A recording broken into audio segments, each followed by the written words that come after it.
Welcome back to ओजूज live. आज आपण बनवणार आहोत मुगाच्या डाळीपासून बनलेले चवदार आणि पौष्टिक असे लाडू। आणि विशेष म्हणजे लाडू बनवताना आपण साखरेचाही वापर करणार नाही आहोत आणि तूपही अगदी कमी प्रमाणात वापरणार आहोत।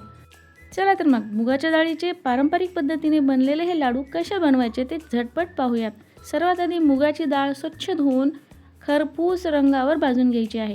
डाळ थंड झाल्यावर मिक्सरमधून फिरून घ्यायची आहे आणि कणिक मळतो त्याप्रमाणे आपल्याला मळून घ्यायची आहे आणि त्याच्या पातळ पातळ पोळ्या तव्यावर आपल्याला खरपूस रंगावर भाजून घ्यायच्या आहे। अशा पद्धतीने आपल्या पोळ्या एकदम कडक झाल्या पाहिजे आणि या पोळ्या थंड होईपर्यंत आपण काजूचे तुकडे आणि खोबऱ्याचा किस करून घेतलेला आहे आणि बडीशेप त्याचबरोबर विलायची मिक्सरमधून बारीक फिरून घेऊया।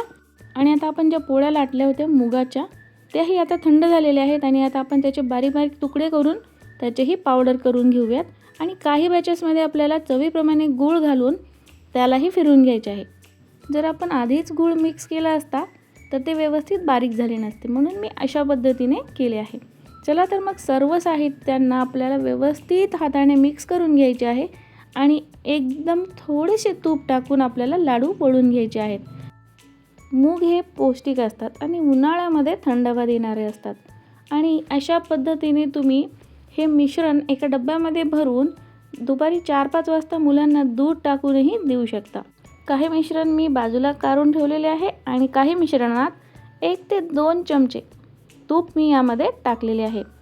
एकतर हे लाडू मुगाच्या डाळीपासून बनलेले आहेत आणि बनवण्याची पद्धत ही पारंपरिक आहे, त्यामुळे ही शरीरासाठी अगदी उत्तम आहे आणि शिवाय साखरेचाही वापर आपण केलेला नाही आणि लाडूही किती अलगद बनत आहेत। चला तर मग तुम्हीही अशा पद्धतीने लाडू बनवा।